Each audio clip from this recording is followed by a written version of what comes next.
Hello दोस्तों नमस्कार। Political science learning में आप सभी का स्वागत है। हम लोग यूजीसी नेट पॉलिटिकल साइंस के सिलेबस के अनुसार पॉलिटिकल प्रोसेसेस इन इंडिया के यूनिट को कवर कर रहे हैं, जिसमें आज हम लोग नेशनल पार्टीज के बारे में जानेंगे। राष्ट्रीय दल, जिन्हें राष्ट्रीय दल का दर्जा इलेक्शन कमीशन ऑफ इंडिया के द्वारा दिया गया है। तो आपको जैसा कि मालूम है कि 2024 में अभी तक 6 नेशनल पार्टीज हैं इस समय वर्तमान में, जिन्हें इलेक्शन कमीशन ऑफ इंडिया के द्वारा राष्ट्रीय दल का दर्जा प्राप्त है। ये हैं Indian national Congress INC, Bharatiya Janata party BJP, आम आदमी पार्टी आप, Bahujan Samaj party BSP, communist party of India Marxist CPIM और नेशनल पीपल्स पार्टी एनपीपी। ये 6 पार्टी ऐसी हैं जिन्हें राष्ट्रीय दल का दर्जा प्राप्त है। आइए एक एक करके सभी के बारे में डिटेल्स में इंफॉर्मेशन लेते हैं, जो आपकी यूजीसी नेट के एग्जाम्स में कई बार पूछे जाते हैं और कई ऐसे यहाँ पर फैक्ट्स इंक्लूड किए गए हैं जो यूजीसी नेट के एग्जाम्स में प्रीवियस ईयर में पूछे भी गए हैं। तो सबसे पहले देख लेते हैं, इंडियन नेशनल कांग्रेस का एब्रिविएशन आईएनसी है। वर्तमान में इसके प्रेसिडेंट मल्लिकार्जुन खड़गे हैं। कभी कभी पूछ लिया जाता है कुछ नेताओं का नाम देकर कि ये किस पार्टी से एसोसिएट हैं, आपको उनको मैच कराना होता है, तो याद रखिएगा। पॉलिटिकल पोजीशंस की बात की जाए इसकी, इस पार्टी की, तो वो सेंटर की है। तीन पार्टियां जो है तो तीन तरह की आइडियोलॉजी या पोजीशंस यहाँ पर दिखाई देती है। एक तो सेंटर की होती है, एक लेफ्ट की होती है, एक राइट की। जो लेफ्ट की पार्टीज होती हैं वो रेडिकल चेंजेस की बात करती हैं, क्रांतिकारी परिवर्तन की बात करती हैं। जो सेंटर की पार्टी होती है वो लिबरल उदारवादी जो होती नीतियों के माध्यम से प्रोग्रेसिव पॉलिसीज को अपनाती हैं। और जो राइटिस्ट पार्टीज होती हैं उनका उद्देश्य होता है कंजर्वेशन करना, जो पुरानी संस्कृतियां हैं, परंपराएं हो, उन पर बनी रहती है, यानी वो कंजर्वेटिव टाइप की पार्टीज होती हैं, उन्हें राइटिस्ट पार्टी कहा जाता है। तो इसका जो पॉलिटिकल पोजीशन है वो सेंटर का है, ठीक ना। लोकसभा लीडर कौन है? राहुल गांधी हैं। राज्यसभा के लीडर मल्लिकार्जुन खड़गे हैं। स्टूडेंट विंग, इसका स्टूडेंट विंग क्या है? National student union of India. और ये प्रीवियस ईयर में क्वेश्चंस में पूछा भी गया है कि national student union of India किस पार्टी से एसोसिएटेड है। तो ये है इंडियन नेशनल कांग्रेस से। आपको मैच द फॉलोइंग में क्वेश्चंस आता है। यूथ विंग, इसका क्या है? Indian youth Congress. Women wing इसका है ऑल इंडिया महिला कांग्रेस। लेबर विंग इसका क्या है? ये भी पूछा गया है प्रीवियस ईयर में, Indian national trade union Congress. Peasant wing क्या है इसका? किसान एंड खेत मजदूर कांग्रेस। और इलेक्शन कमीशन ऑफ इंडिया के द्वारा जो इसको स्टेटस दिया गया है वो नेशनल पार्टी का स्टेटस मिला है, दर्जा मिला हुआ है। इलेक्शन सिंबल इसका क्या है? हाथ का पंजा है। इसकी आइडियोलॉजी जो है वो बिग टेंट की आइडियोलॉजी है, यानी एक अम्ब्रेला पार्टी है जिसमें कई तरह के विचारधाराओं को शामिल किया जाता है। कई तबके के लोग, कास्ट के लोग, समुदाय के लोग इसमें शामिल होते हैं। साथ ही साथ लिबरलिज्म की आइडियोलॉजी अपनाती है। ये सोशल डेमोक्रेसी की आइडियोलॉजी है इसकी, सेकुलरिज्म की आइडियोलॉजी है और सिविक नेशनलिज्म की आइडियोलॉजी भी है, ठीक। अब यदि हम लोग बात करें 1947 से लेके 1967 के बीच कांग्रेस के, तो कांग्रेस का जो है तो प्रभुत्व रहा है देश के आज़ादी के बाद का भारत में। इसी प्रभुत्व को देखते हुए रजनी कोठारी अपनी पुस्तक पॉलिटिक्स इन इंडिया 1969 में लिखते हैं, इसको कांग्रेस सिस्टम नाम देते हैं इस डोमिनेंस को। वहीं पर मोरिस जॉन्स जो होते हैं कांग्रेस के इस पीरियड के डोमिनेंस को वन पार्टी डोमिनेटेड या मल्टी पार्टी सिस्टम कहते हैं। और ये दोनों फैक्ट्स जो है तो प्रीवियस ईयर में पूछे गए हैं, याद रखिएगा। सर्टोरी जो है तो इसको प्री डोमिनेंट पार्टी सिस्टम कहते हैं कांग्रेस के इस डोमिनेंस को। वहीं पर नॉर्मल डी पार्मर जो है तो कांग्रेस को एज ए अम्ब्रेला ऑर्गेनाइजेशंस के रूप में बताते हैं। अम्ब्रेला ऑर्गेनाइजेशन यानी छतरी पार्टी ऐसी पार्टी है जिसमें कई तरह के इंटरेस्ट, प्रिंसिपल्स और आइडियोलॉजी को मानने वाले सभी जातियों, धर्मों और समुदाय के लोग, सबको ये कांग्रेस अपने आप में एक्सेप्ट कर लेती है। तो इसलिए इसको अम्ब्रेला ऑर्गेनाइजेशंस कहते हैं, नॉर्मल डी पाल्मर। वहीं पर भीमराव अंबेडकर जो है तो कांग्रेस को एज ए धर्मशाला पार्टी के रूप में बताते हैं। कहते हैं कि कांग्रेस एक धर्मशाला पार्टी है जो सभी के लिए खुली है, चाहे वो कोई भी व्यक्ति हो, चाहे फूल्स हो, कनिंग्स हो, फ्रेंड्स हो, एनिमीज हो, कम्युनल का हो, सेकुलर हो, रिफॉर्मिस्ट हो, कैपिटलिस्ट हो या लेबरर क्लास का हो, किसी भी क्लास का हो, सभी को कांग्रेस पार्टी अपने में समाहित कर लेती है, सभी को अपने में अपने से जोड़कर रखने की कोशिश करती है। अब इसके फॉर्मेशन से लेके यदि अभी तक के इतिहास के बारे में देखा जाए तो सबसे पहले अर्ली ईयर्स की बात की जाए तो इसका जो तो फॉर्मेशन होता है 1885 में। इसकी स्थापना करते हैं ए ओ ह्यूम, अलान ऑटोन ह्यूम, बॉम्बे में। और इसका जो फर्स्ट सेशन होता है उसके जो प्रेसिडाइड करने थे यानी उसके जो प्रेसिडेंट होते हैं वो डब्ल्यू सी बनर्जी होते हैं। तो ये क्वेश्चन भी इंपॉर्टेंट है कि कांग्रेस के पहले सेशंस में कौन प्रेसिडेंट था, तो डब्ल्यू सी बनर्जी है। स्थापना किसने की, एओ ह्यूम ने की थी, इतना याद रखिएगा। इसका जो फर्स्ट सेशन होता है इंडियन नेशनल कांग्रेस का वो कहाँ पर होता है, गोकुल दास तेजपाल संस्कृत कॉलेज बॉम्बे में होता है 28 से 31 दिसंबर 1885 को। कांग्रेस के जितने सेशन होते थे वो साल के अंत में ही यानी दिसंबर के अंत में आयोजित होते थे। अक्सर कभी कभी मिड में भी हो जाते थे, लेकिन अक्सर देखा गया है कि इसके जो सेशंस होते थे वो लास्ट दिसंबर में ही आयोजित किए जाते थे। इसका ऑब्जेक्टिव था कि एक ऐसा प्लेटफॉर्म बनाया जाए ताकि सिविल्स और पॉलिटिकल डायलॉग किए जाए और लोगों में अवेयरनेस लाई जाए उनके राइट्स के प्रति, ठीक ना। साथ साथ ब्रिटिश जो गवर्नमेंट है उनसे कुछ राइट्स भी मांगे जाए इंडियंस के लिए। अर्ली लीडरशिप की बात करें, जो शुरुआती नेता थे इसके वो मॉडरेट थे। और ये मॉडरेट में आपके दादा भाई नारौजी आते हैं, बदरुद्दीन तैयब जी हैं, गोपाल कृष्ण गोखले हैं। ये सभी जो है तो शुरुआती इसके लीडरशिप थी। 1892 में इंडियन काउंसिल एक्ट आता है जो लेजिस्लेटिव रिफॉर्म्स होता है, और इसको जो है तो सपोर्ट किया जाता है इंडियन नेशनल कांग्रेस के द्वारा, जो उस समय की मॉडरेट लीडर थे उनके द्वारा। 1905 में जो है तो बंगाल का विभाजन होता है, पार्टीशन होता है, जिसका विरोध किया जाता है इस पार्टी के द्वारा। और स्वदेशी मूवमेंट लॉन्च किया जाता है जिसके द्वारा बाइकाट को जो है तो अपनाया जाता है, यानी विदेशी वस्तुओं का बहिष्कार किया जाता है। फिर आता है इरा ऑफ एक्सट्रीमिस्ट और मॉडरेट, दोनों बनते हैं। एक एक्सट्रीमिस्ट होते हैं दल, एक मॉडरेट का दल होता है। और दोनों के अपने आपसी विवाद की वजह से 1907 में सूरत स्प्लिट होता है, जिसमें पार्टी जो है तो दो भागों में बढ़ जाती है। एक एक्सट्रीमिस्ट का दल बन जाता है, एक मॉडरेट का दल आ जाता है। मॉडरेट के दल में आपके गोखले हो गए और जो अभी हमने अर्ली लीडर्स की बात की वो सभी आते हैं। वहीं एक्सट्रीमिस्ट में जो आते हैं वो तिलक आते हैं, बाल गंगाधर तिलक, बिपिन चंद्र पाल, लाला लाजपत राय। इनकी जोड़ी को लाल बाल पाल के नाम से जाना जाता था। और अरविंदो भी इसी एक्सट्रीमिस्ट दल में शामिल थे। 1906 का लखनऊ पैक्ट होता है जहां मुस्लिम लीग के साथ, जहां मॉडरेट और एक्सट्रीमिस्ट भी रीयूनाइटेड हो जाते हैं, ठीक ना। 1919 में जलियांवाला बाग मस्कर्स होता है, जिसके बाद जो है तो इंडियन नेशनल कांग्रेस जो है तो मास प्रोटेस्ट शुरू करती है गांधी जी के लीडरशिप में। तो यहाँ से गांधीयन इरा एक प्रकार से शुरू होता है इंडियन नेशनल कांग्रेस में, ये देखा जाए। 1920 से 1947 का जो पीरियड रहता है वो गांधीयन इरा के रूप में जाना जा सकता है। 1920-22 में नॉन कॉपरेशन मूवमेंट शुरू किया जाता है महात्मा गांधी के लीडरशिप में। इसके द्वारा बाइकाट्स किया जाता है ब्रिटिश गुड्स का, इंस्टीट्यूशंस का। फिर 1930 में सिविल डिसोबीडियंस मूवमेंट शुरू किया जाता है, और ये साल्ट मार्च के साथ शुरुआत होती है 1930 के सिविल डिसोबीडियंस मूवमेंट्स की। 1935 में इंडियन नेशनल कांग्रेस जो है तो गवर्नमेंट ऑफ इंडिया एक्ट जो आता है उसका सपोर्ट करती है, और साथ ही साथ इंडियन नेशनल कांग्रेस उस समय के जो प्रोविंशियल इलेक्शंस होते हैं उसमें भी पार्टिसिपेट करती है। 1942 में क्विट इंडिया मूवमेंट लॉन्च किया जाता है वर्ल्ड वॉर सेकंड के समय, और उस समय जो टॉप लीडरशिप थी इंडियन नेशनल कांग्रेस को, उन सबको इम्प्रिजन कर दिया जाता है, जेल में डाल दिया जाता है। 1947 में देश आज़ाद होता है, और इंडियन नेशनल कांग्रेस को जो लीडर्स थे जैसे नेहरू और पटेल, ये सभी इंटरिम गवर्नमेंट में शामिल होते हैं और उसको लीड भी करते हैं। फिर अगर पोस्ट इंडिपेंडेंस पीरियड की बात की जाए तो कांग्रेस का डोमिनेंस रहता है 20 वर्षों तक, 1947 से लेकर 1966-67 तक के। ऐसी डोमिनेंस की इसका जो डोमिनेंस का वजह रहता है वो इंडिया नेशनल कांग्रेस के जो इंडियन इंडिपेंडेंस में पार्टिसिपेशन था उसके कारण लोग इन्हें आइडियल्स के रूप में देखते हैं और इन्हें मास सपोर्ट लगातार मिलता रहता है।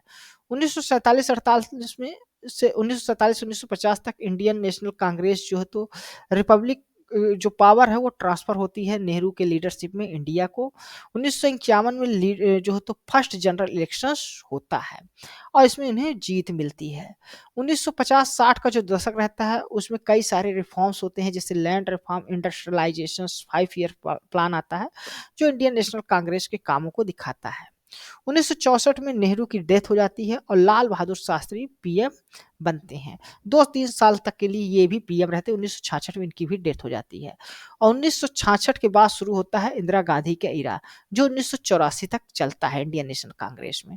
1966 में जब इंदिरा गांधी प्राइम मिनिस्टर बनती है तो कांग्रेस 2 भागों में बँट जाती है, क्योंकि जो कांग्रेस के ओल्ड लीडर थे, जो कांग्रेस वो बनाते हैं ऑर्गेनाइजेशन और रिक्विजिस्ट बनाती हैं, जो तो इंदिरा गांधी न्यू पार्टी जो बनाती हैं, जिस पार्टी की लीडर रहती है कांग्रेस रिक्विजिस्ट की। ठीक है। 1971 में पुनः इलेक्शंस होते हैं और इसमें भारी मात्रा से जो है तो इंदिरा गांधी प्राइम मिनिस्टर बनती हैं और वो उसमें नारा दी थी, जो फेमस नारा था गरीबी हटाओ का नारा। ये भी एग्जाम्स में पूछा जाता है कि गरीबी हटाओ का नारा किस इलेक्शंस में दिया गया था, तो 1971 के इलेक्शंस में इंदिरा गांधी के द्वारा ये नारा दिया गया था। ये भी आपको याद रखना है। फिर 1975 का पीरियड आता है जिसमें इमरजेंसी डिक्लेयर की जाती है इंदिरा गांधी के द्वारा। लोगों के फंडामेंटल जो राइट्स होते हैं उसको कर्टेल किया जाता है। इससे कई पार्टियां सभी नाराज होती हैं और सभी पार्टी एक होकर जनता पार्टी बनाती है और 1977 के इलेक्शंस में चुनाव लड़ती हैं, जिसमें कांग्रेस को हार का सामना करना पड़ता है। जनता पार्टी में कई सारी पार्टियों का कोलिशंस रहता है, जिसके कारण उनमें कंसेंसस नहीं बन पाते, आपसी उनमें विवाद होते हैं और जिसके कारण वो बहुत दिनों तक सत्ता को नहीं चला पाते। 3 प्रधानमंत्री इस पीरियड में देखने को मिलते हैं, 3 साल के पीरियड में। 1980 का पीरियड आते-आते जनता पार्टी की जो सरकार है वो गिर जाती है और पुनः इलेक्शंस होते हैं, जिसमें कांग्रेस को पुनः से जीत मिलती है, विक्ट्री मिलती है और इंदिरा गांधी पुनः पावर में आ जाती हैं। और इस दौरान वो ग्रीन रिवॉल्यूशंस पर फोकस करती हैं, फॉरेन रिसर्च बिल्डअप करने में फोकस करती हैं। 1984 का जो पीरियड था, सन था, उसमें इंदिरा गांधी का असैसिनेशन कर दिया जाता है, सिखों के द्वारा गोली मार दी जाती है। जो सिख बॉडीगार्ड थे उनके, उन्होंने इनको गोली मार दी और फिर राजीव गांधी जो है तो प्रधानमंत्री बनते हैं 1984 में। जब राजीव गांधी प्रधानमंत्री बनते हैं तो वो फोकस करते हैं इंडिया के मॉडर्नाइजेशन और कंप्यूटराइजेशन पर, वो फोकस करते हैं यूथ पर और टेक्नोलॉजीज पर। लेकिन 1989 आते-आते वो करप्शंस की वजह से बोफोर्स घोटाला जो है तो स्कैंडल्स हुआ था, उसके जो है तो उन पे चार्जेस लगाए जाते हैं, एलिगेशंस लगाया जाता है और जिसकी वजह से उनकी जो पावर है, सत्ता है, हाथ से चली जाती है और 1991 में राजीव गांधी का असैसिनेशन भी कर दिया जाता है, उनको भी मार दिया जाता है। ठीक ना? और उसके बाद प्राइम मिनिस्टर बनते हैं पीवी नरसिम्हा राव, जिनके कार्यकाल में शुरू होता है इकोनॉमिक लिबरलाइजेशंस का कार्यक्रम। तो इकोनॉमिक रिफॉर्म्स शुरू होते हैं, पीवी नरसिम्हा राव गवर्नमेंट्स के द्वारा शुरू किया जाता है, लिबरलाइजेशन, प्राइवेटाइजेशन और ग्लोबलाइजेशंस।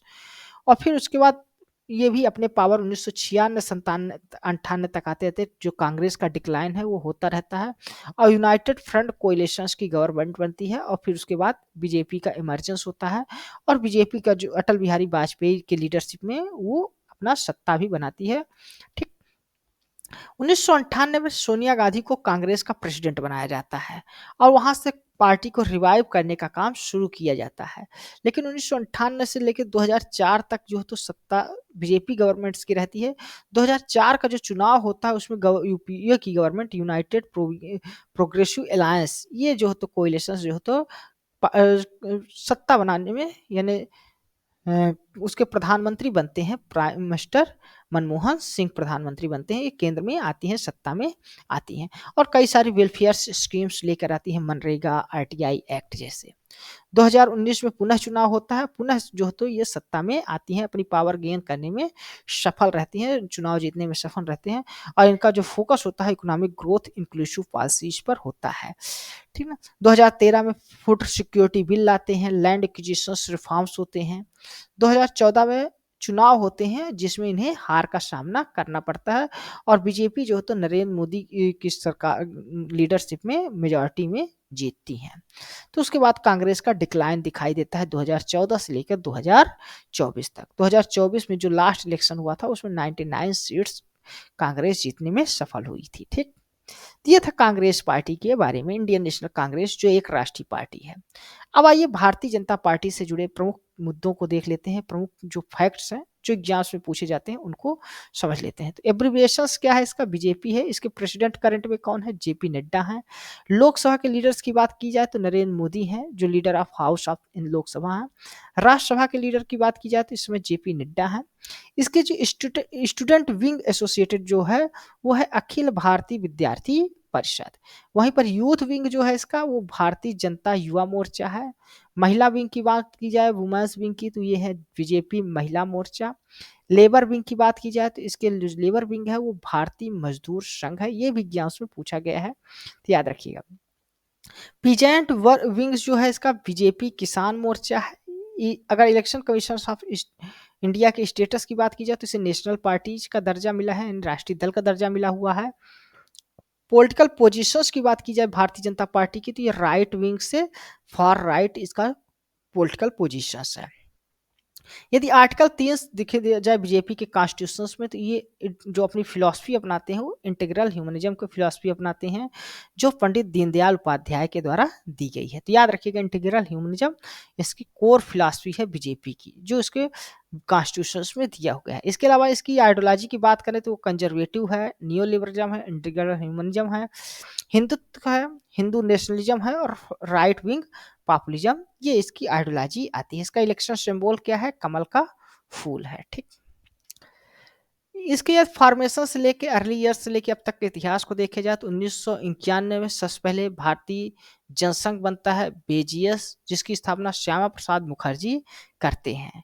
1952 में ये चुनाव लड़ते हैं, फर्स्ट जनरल इलेक्शंस लड़ते हैं। उनका फोकस कल्चरल नेशनलिज्म और हिंदुत्व, इनकी जो प्रमुख आइडियोलॉजी है वो रहती है। 1967 का जो पीरियड आता है उसमें कई स्टेट्स में एंटी कांग्रेस वेव के समय कोalition गवर्नमेंट बनाने में ये सफल होते हैं। 1977 में जनता पार्टी के साथ मर्ज होकर इमरजेंसी के विरोध में एक जो तो पार्टी जो तो विजय प्राप्त करती है और सत्ता में आती है, कोalitions गवर्नमेंट बनता है जनता पार्टी का। लेकिन इसमें स्प्लिट हो जाता है और 1980 में भारतीय जनता पार्टी की स्थापना की जाती है अटल बिहारी वाजपेयी के द्वारा, जो जनता पार्टी से अलग होकर अपनी एक नई पार्टी बनाते हैं, भारतीय जनता पार्टी। 1984 का चुनाव होता है जिसमें इसको 2 सीट मिलते हैं भारतीय जनता पार्टी को लोकसभा के इलेक्शंस में।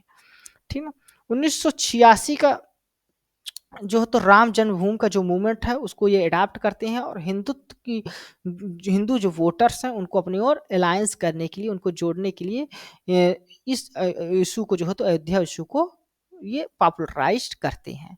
1989 में बीपी सिंह की जब गवर्नमेंट सरकार में आती है, सत्ता में आती है, तो वो इसको सपोर्ट करते हैं और एक की अपोजिशन पार्टी के रूप में उभर कर दिखाई देने लगती है। 1991 का जब चुनाव होता है तो बीजेपी को 120 जो है तो लोकसभा सीट्स में जीत होती है और एक मेजर नेशनल पार्टी के रूप में उभर कर सामने आती है। 1996 में बीजेपी सबसे सिंगल लार्जेस्ट पार्टी बन के उभर कर सामने आती है और अटल बिहारी वाजपेयी कुछ समय के लिए प्रधानमंत्री बनते हैं। 1998 में कोalition गवर्नमेंट्स बनाती है अटल बिहारी वाजपेयी के निर्देशन में बीजेपी, और नेशनल डेमोक्रेटिक अलायंस एनडीए के रूप में अपनी सरकार बनाने में, स्थापित करने में सफल होते हैं और 5 साल का कार्यकाल भी पूरा करते हैं। 2004 का चुनाव होता है जिसमें इन्हें हार का सामना करना पड़ता है। इनके पीरियड की अगर प्रमुख बातें देखा जाए तो न्यूक्लियर टेस्ट जो होता है पोखरण सेकंड के नाम से जाना जाता है। इनके इंफ्रास्ट्रक्चर प्रोजेक्ट कई सारे हैं जिसमें गोल्डन क्वाड्रिलेटरल सबसे महत्वपूर्ण है, स्वर्णिम चतुर्भुज। साथ साथ इनके पीरियड में गुजरात राइट्स होता है, गुजरात में जो दंगे होते हैं, गोधरा कांड जिसे कहा जाता है, और नरेंद्र मोदी उस समय वहाँ पर चीफ मिनिस्टर्स के रूप में कार्य कर रहे हैं। तो इनके समय की एक कंट्रोवर्शियल इशू है वाजपेयी इरा के समय की। रिबिल्डिंग का फेज होता है 2004 में, जब चुनाव हार जाते हैं, यूपीए की सरकार बनती है। 2004 से लेकर 2014 तक जो है वो उस समय यूपीए की गवर्नमेंट बनती है और इस समय इनका रिबिल्डिंग फेज चलता रहता है। 2013 का जब पीरियड आता है तो उसमें नरेंद्र मोदी को बीजेपी का कैंडिडेट्स घोषित किया जाता है और उनके जो है तो लीडरशिप में पुनः से इन्हें विजय प्राप्त होती है और तब से लेके अब तक जो है तो नरेंद्र मोदी की सरकार ही डोमिनेशन में दिखाई देता है। तो इस समय देखा जाए तो सेकंड डोमिनेंट पीरियड चल रहा है जिसको हम लोग बीजेपी का डोमिनेशन कह सकते हैं। ठीक, अब इसके बाद हम लोग अगली जो नेशनल पार्टी है वो आम आदमी पार्टी है। आम आदमी पार्टी का एब्रिविएशन है AAAP, आप। ठीक, लीडरशिप इसके प्रमुख लीडर हैं इस समय अरविंद केजरीवाल। राज्यसभा के लीडर्स की बात की जाए तो संजय सिंह हैं। फाउंडर इसके अरविंद केजरीवाल थे और अन्य अदर साथी थे।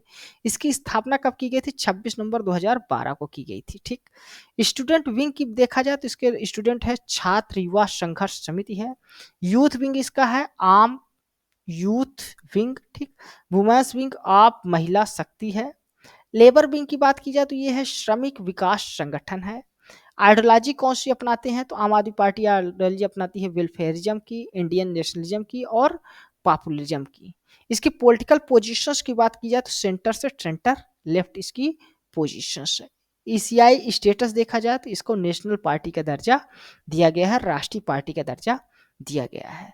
तो आम आदमी पार्टी एक पॉलिटिकल पार्टी है इंडिया की, जिसकी स्थापना 26 नवंबर 2012 को अरविंद केजरीवाल के द्वारा की गई थी। इनका जो मूवमेंट था वो एंटी करप्शन मूवमेंट इन्होंने शुरू किया था 2011 से, जहां से ये पार्टी उभर कर सामने आती है। इंडियन नेशनल कांग्रेस जो उस समय गवर्नमेंट में थी, उनके विरोध में इन्होंने ये मूवमेंट शुरू किया था। 2G घोटाला, कोल ब्लॉक आवंटन, कामन घोटाला, ये सभी मुद्दे उस समय छाए हुए थे। 3 दिसंबर 2015 को ये पहली पार्टी बनती है जो जन लोकपाल बिल को अपने दिल्ली लेजिस्लेटिव असेंबली के द्वारा ये पास करती है। ठीक, आम आदमी पार्टी करंट अगर देखा जाए तो इंडियन स्टेट पंजाब और यूनियन टेरिटरी दिल्ली, इन दो जगह जो है तो पावर में है। 10 अप्रैल 2023 को इसे ऑफिशियली रूप से नेशनल पार्टी का दर्जा दो तो इलेक्शन कमीशन ऑफ इंडिया के द्वारा दिया गया है। और इसका इलेक्शन सिंबल क्या है? ब्रूम, झाड़ू। ठीक ना। पार्टी जो है तो करंटली देखा जाए तो ये कोएलिशंस में है। इंडिया जो ब्लॉक बना हुआ है उसके कोएलिशंस के साथ ये शामिल है। नेक्स्ट जो नेशनल पार्टी है वो है बहुजन समाज पार्टी। बहुजन समाज पार्टी के एब्रीविएशंस की बात की जाए तो इसका बीएसपी है। प्रेसिडेंट वर्तमान में मायावती हैं। राज्यसभा के लीडर्स की बात की जाए तो रामजी गौतम है। इसके फाउंडर कौन है? काशीराम है। बहुजन समाज पार्टी के फाउंडर कौन है? काशीराम। इसकी स्थापना 14 अप्रैल 1984 को 40 साल पहले की गई थी। इसकी जो इससे पहले इसकी पार्टी थी वो दलित समाज संघर्ष समिति थी, जिसे DS4 के रूप में भी जाना जाता था। ठीक ना। इसकी आइडियोलॉजी देखा जाए तो इन्होंने सोशल जस्टिस, सेल्फ रिस्पेक्ट की आइडियोलॉजी जो है तो अपनाई हुई है। इलेक्शन कमीशन ऑफ इंडिया के द्वारा इसे भी नेशनल पार्टी का दर्जा दिया गया है। इसका इलेक्शन सिंबल जो है तो हाथी है, एलिफेंट। इनके जो इंस्पिरेशंस रहे हैं इस पार्टी के लिए तो डॉक्टर भीमराव अंबेडकर रहे हैं, ज्योतिया राव फुले रहे हैं, पेरियार रहे हैं और साहू जी महाराज रहे हैं। तो ये सभी नाम आप लोग इंपॉर्टेंट रूप से याद करके रखिएगा, क्योंकि ये पूछा भी जा सकता है। मायावती इंडिया की फर्स्ट दलित वुमेन चीफ मिनिस्टर बनती हैं उत्तर प्रदेश में। तो याद रखिएगा, फर्स्ट दलित वुमेन चीफ मिनिस्टर कहाँ बनती हैं? उत्तर प्रदेश में। कौन है? मायावती हैं। ठीक ना। तो यहाँ से बीजेपी का इमरजेंस होता है मेजर पॉलिटिकल फोर्स के रूप में। बहुजन जो शब्द है ये संस्कृत वर्ड से निकला है, जिसका मतलब होता है मेनी पीपल्स या बहुत सारे लोग, जिसका मतलब होता है इसमें कई लोग जो है तो कंबाइंड है। Schedule caste, schedule tribe, other backward class, मुस्लिम माइनॉरिटी, ये सभी को समाहित करती है। जो बहुजन वर्ड अपीयर होता है सबसे पहले तो ये गौतम बुद्ध के डिक्टम्स में आता है।